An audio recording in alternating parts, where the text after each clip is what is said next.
Hello there, my friends. Chris Marcus here with you on Monday, August 28th. As you see, we have a new camera angle because we're in the middle of moving day. But wanted to get you a quick video about the CFTC. And basically, if you're not familiar, the CFTC is kind of like the equivalent of the SEC, but for the commodities markets. And certainly, I'm sure people are wondering if the silver market is manipulated. Why doesn't the CFTC do anything? Which is what we'll get into today, and the conclusion being that, much like the SEC, that was warned by investor Harry Markopoulos for years before the Bernie Madoff scandal blew up, actually wrote a fascinating book of how they basically just ignored him, thought he was a whack job.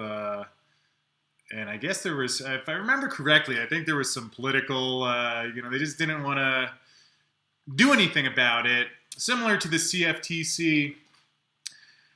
And the reason we're bringing this up today is because there was the CFTC has actually started a podcast, which is one of those plans I think they might look back on years later and think maybe this wasn't the best idea.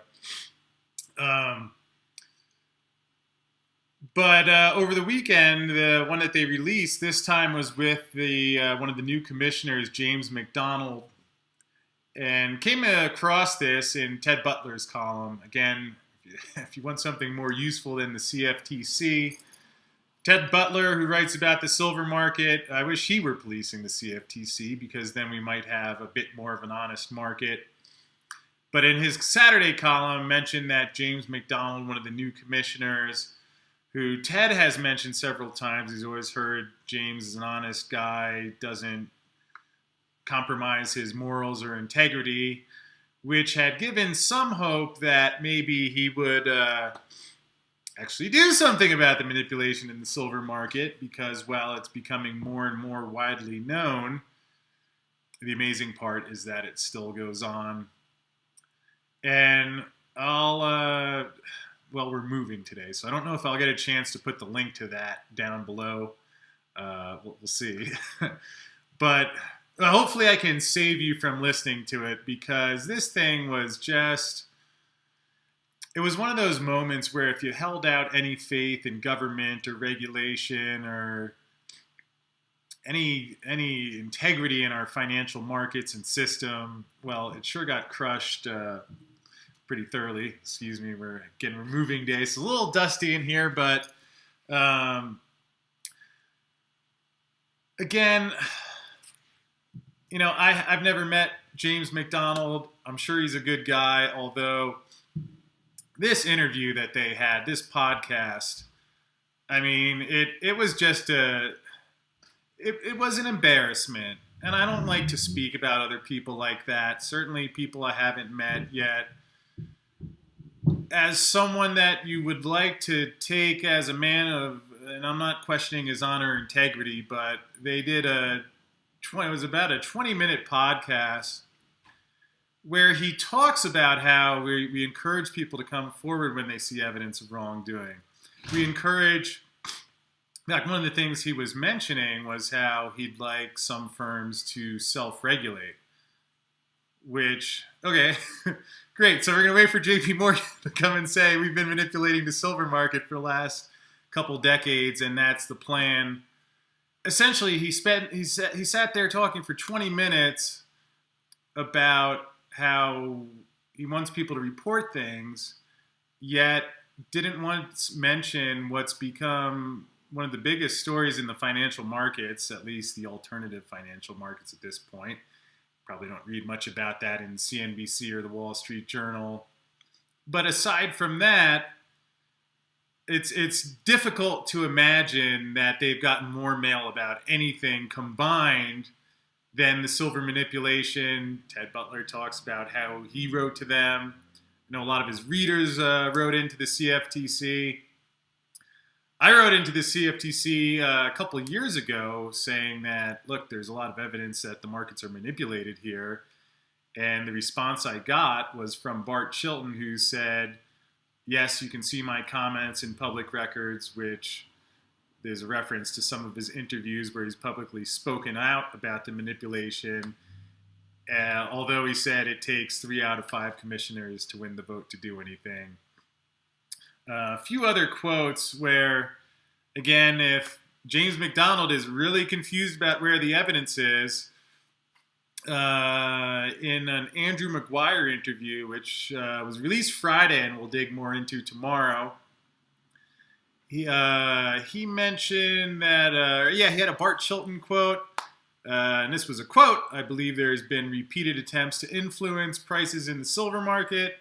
There has been fraudulent effort to persuade and deviantly control the price." Again, this isn't me, Chris Marcus, saying it. This is a former commissioner. Maguire, who, again, interestingly enough, where he first, at least to me, became more well-known, was that he contacted the CFTC because he was trading the metals in London. Said it's become widely known that it's become a joke of how rigged they are. Provided evidence of a manipulation before it happened. Explained exactly how the price was going to move, which you can still actually find the records of that. Search around for it. And of course, how did the CFT respond? Well, Andrew had been scheduled to appear at one of the meetings, and they canceled his appearance.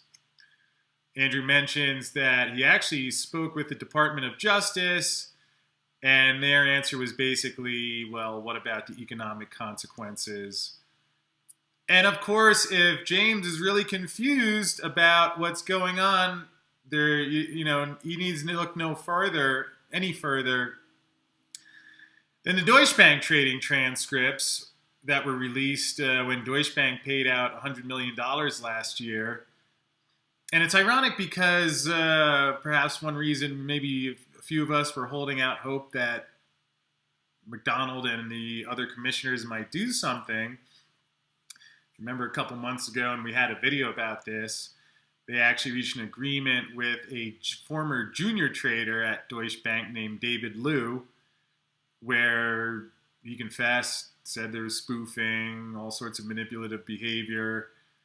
Although the idea that this guy, who I believe is in his 20s, is the mastermind of what's become a global crime at this point, is hard to imagine. And even if so, again, the transcripts, I mean, without digging too much into that today, I think there actually was a video I made about a month or two ago called "What the Silver Bankers Got Caught Doing Now." If you want to hear more of the actual specific quotes of not just them acknowledging or confessing, but bragging on chat transcripts about how much fun they're having committing felonies. And so for McDonald to sit there in a podcast and talk for 20 minutes about how he encourages people to speak up when they see something, and so many people have, and he didn't mention silver once, didn't mention any update, didn't mention anything he's going to do, and who knows, maybe he'll surprise us and the whole plan is in the works, and I'll I'd be happy to apologize, because again, my goal isn't, I've never met the man, I'm sure he's a good person, yet he has also taken a job with a public responsibility, and here it is, the most blatant market crime, which, again, I don't know how else to say it, except had I done this when I was on the trading floor or said any of these things, let alone done any of them, I always figured I would have been in jail pretty quickly. And again, not that I held out much hope for the CFTC or the SEC or the government or the Treasury Secretary or any of these guys to do what the basic point of their entire job purpose. But in either case, that's what your regulatory dollars are doing these days. And again, if you go to the CFTC website, you can find the interview with McDonald. I don't even know if it's worth listening to. The guy who was interviewing him seemed like a bit of a cheerleader, and it was just 20 hard minutes to get through. And I'm not going to go on too much longer about it today anyway.